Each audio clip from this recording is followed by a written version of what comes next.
Hello, welcome to another video. This is a very exciting time of year. It's summer. Which means it's thunderstorming for 5 minutes, and then it's sunny again for another 5 minutes, and then you decide to go out for coffee, and then it rains midway, and it starts thunderstorming, and just wait in the awning with the 10 other people, and then until the storm passes, and then it's sunny again, and then you stand outside, and it's like a sauna.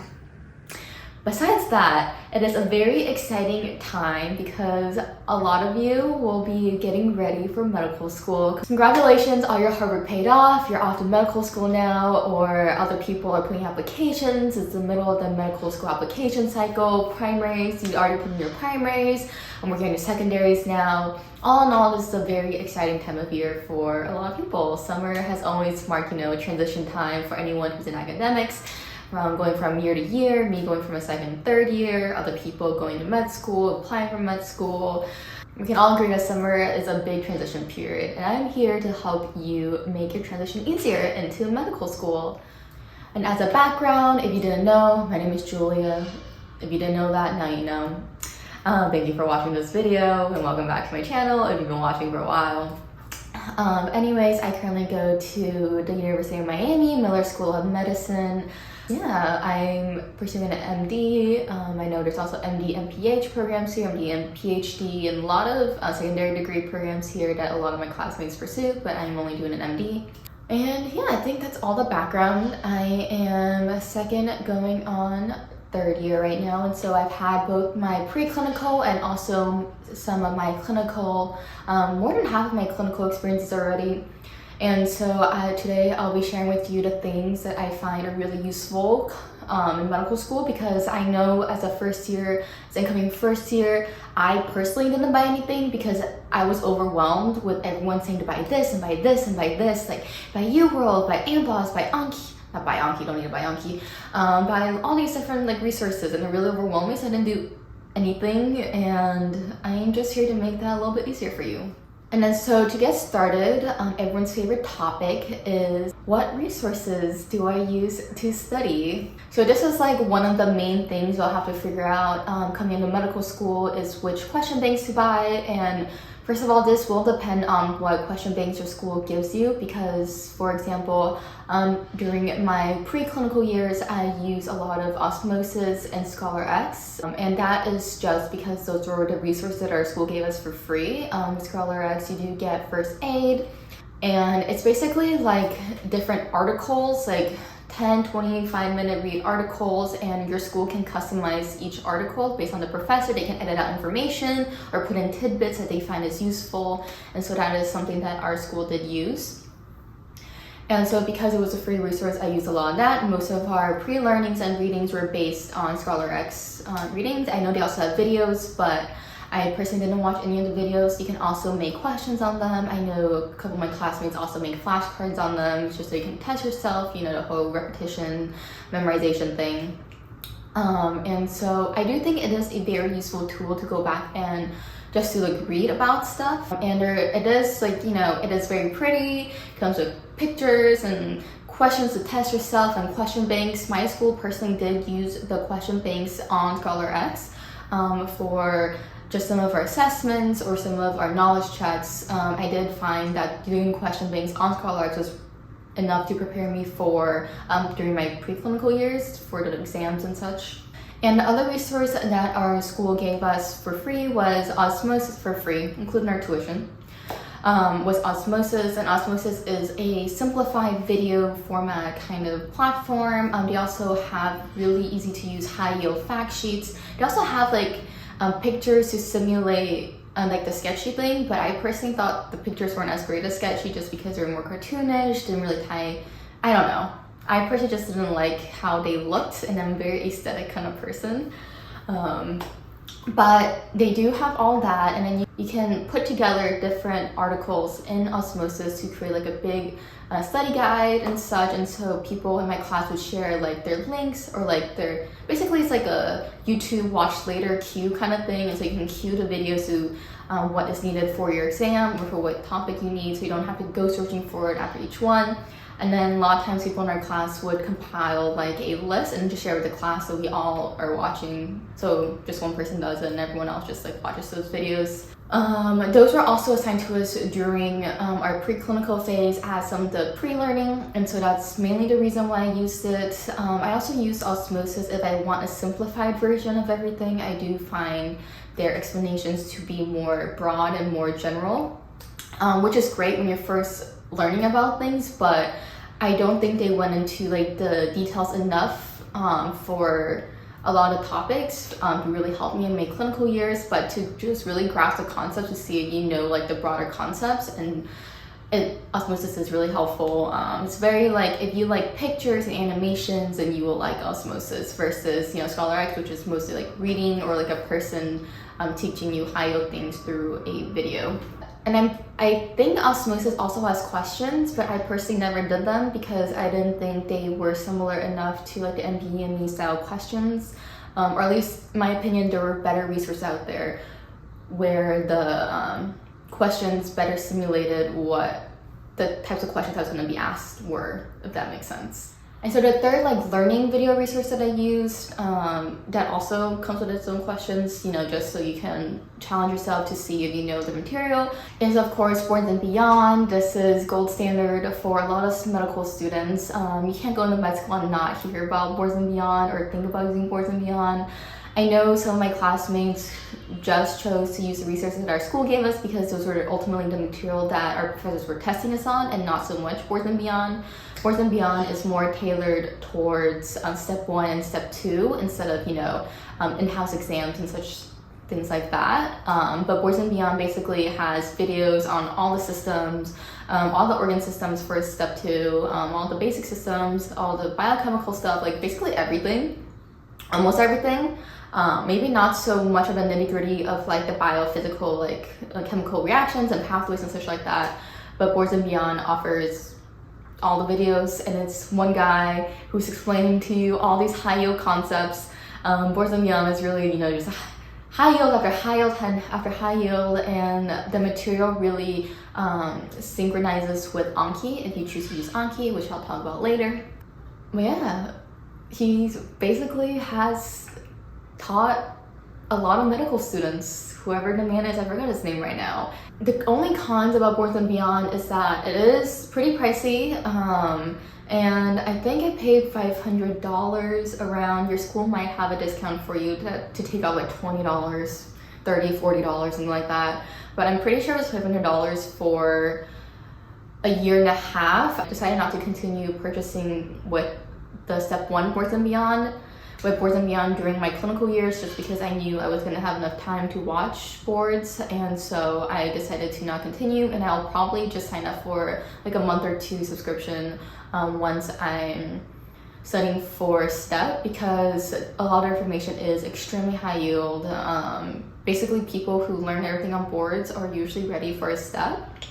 And so, you know, it is reassuring. It is the gold standard, so it is really reassuring that a lot of people have gone through it, only learned from it, and done really well. You know, I take no responsibility if you do that and you don't do well, and if I do that and I don't do well, you know, that's not disclaimer. And just so like knowing that a lot of people have done that is kind of reassuring, you know, it's tried and true.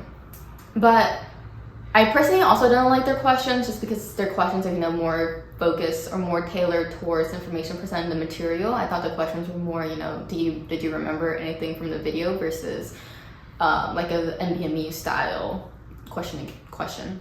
And so going off learning information, next I'm going to be talking about Anki. If you haven't heard about Anki, I don't know where you've been, you will hear about Anki. Everyone uses Anki. No, I take that back.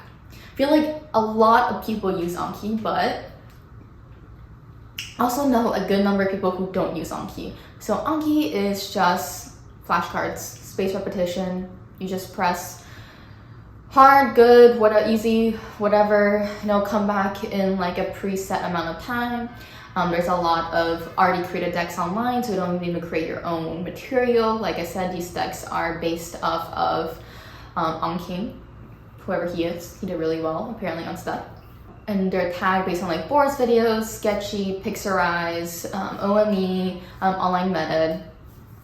And so it's, if you use any like third-party resources, it's really easy to find information, and it's just flashcards. You can make your own. I know some people who make their own. I personally think that's too time consuming, so I don't make my own. I might just use the Anki deck because it is everyone's tried and true deck, so I just use it. And I don't know what else to say about it besides flashcards. And so another learning resource is Online Method. And so Online Method is something I started using during phase 2 during my clinical years. I didn't use it at all during my phase 1. It actually used to be free, and then they just started charging this past year, which kind of blows. It's kind of expensive, but the videos are basically high-yield videos. It's a guy writing on a chalkboard, not chalkboard, it's a guy writing on a whiteboard, high-yield information for your clinical exams. I don't know how else to describe it, but there's multiple steps to the process. So there's like a priming notes sheet that you can read. I usually don't read it. And then the video you can watch, and then questions you can do after, and then more places to find more information about certain topics if you want to learn more about certain topics. It's a really, really helpful tool for your clinical years just because they're just high yield facts that people will expect you to know while you're on your rotations. And so another learning resource that I want to talk to you guys about is Divine Intervention. This is a podcast for all of you who need something to listen to in the car, while you're running errands, while you're showering, while you're jogging, whatever, but Divine Interventions. This is another high yield podcast. It's split into different topics. I believe he also teaches his own prep course because he always advertises it, but Divine Intervention, he is a great man, very smart. I love listening to him in the car, on the car ride there, on the car ride back, and that's usually where I listen to him. And I listen to him on repeat so many times that I can memorize his videos for a lot of videos that I watch. He also does certain videos where he goes through questions. So he reads out a question, you think about the answer, and he talks about the answer. Okay, so now moving on to the question banks. First, I'm going to talk about Truelearn. If you've been watching my videos for a while, you know I am a Truelearn ambassador. I'll leave my code down below in the description box if you want some money off. And thank you so much to Truelearn for sponsoring today's video. So exciting. So there's a question bank. I actually didn't learn about Truelearn until I saw a resident who was studying for his anesthesia boards use Truelearn. I do believe a lot more people use Truelearn for their specialty board studying and I see less people using it for step 1, step 2 studying, but it's basically the same thing as UWorld, which I'll talk about later, which is just NBME style questions. You can create your own question set based on the disciplinary materials, whatever. But I have always been recommended to just do all of them because that's how the information will be presented to you on an actual shelf exam or step exam. Sometimes if I do feel like I'm running out of time and I really do want to just practice one specific subject within the overall subject, then I will choose some the little topics and subtopics inside, but I try not to do that because of the untutored, time mode, tutor mode, etc., etc. Basically, you can really just customize it based on what you're looking for that day. And what I really love about Truelearn are the explanations. So the explanations, I've showed this in other videos before, but they have a lot of tables and graphs, and what I really find helpful is they really explain every single answer in depth. For example, sometimes they'll show the imaging, the CT, MRI, ultrasound for each of the different options, which I think is extremely helpful. They make I'm a tables kind of person. I don't really like flowcharts as much. I don't know why. I'm very much of a tables kind of person, so I love that they make the tables for me.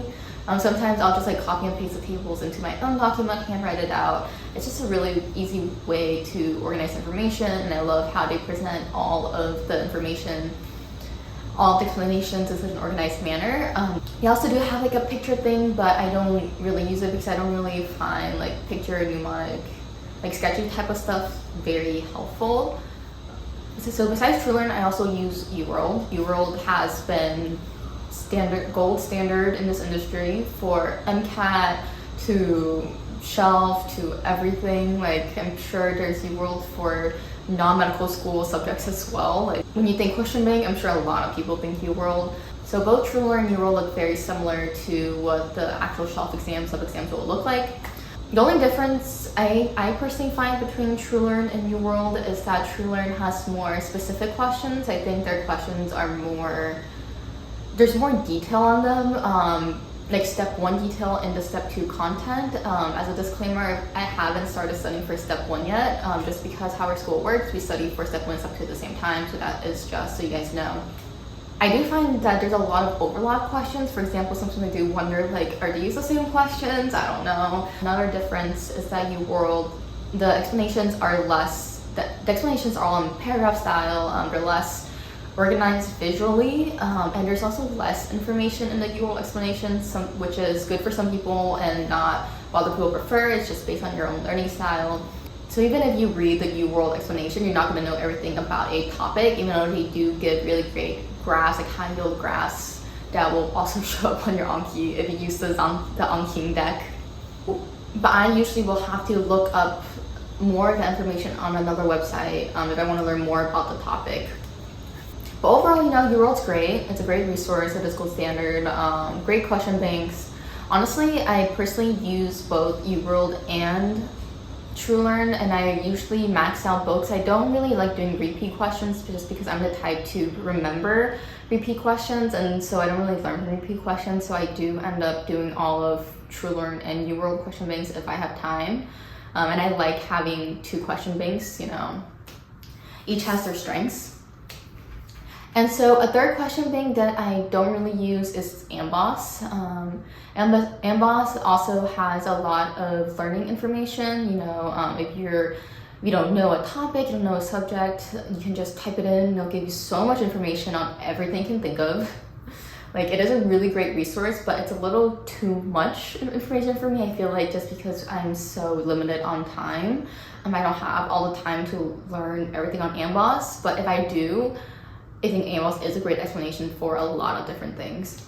You also have like summaries, so you don't have to read an entire like in-depth explanation of a subject, but just look at the summary.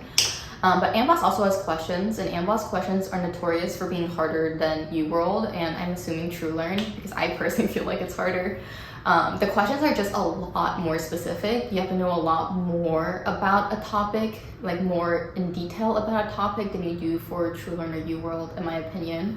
And I do think that if you do really well on Amboss, you probably really know it for your shelf, because a shelf, I don't even think the shelves usually require you to know so much in detail compared to like Amboss questions.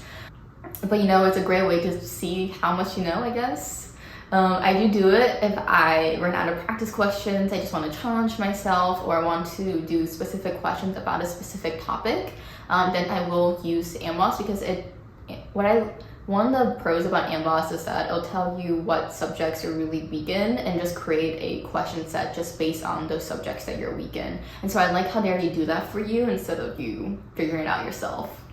And there is an Amboss add-on for Anki if that is what you're into, which is also a pro. The final resource that I want to talk about today is Sketchy.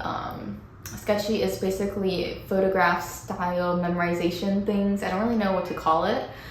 There's Sketchy for a lot of different topics, so you might have already used it for MCAT studying, but a lot of people in my class love Sketchy. I personally don't use Sketchy just because it doesn't really work for me. The weird stories and weird pictures just don't really stick in my head. The stories don't really feel coherent to me, which is why it doesn't stick.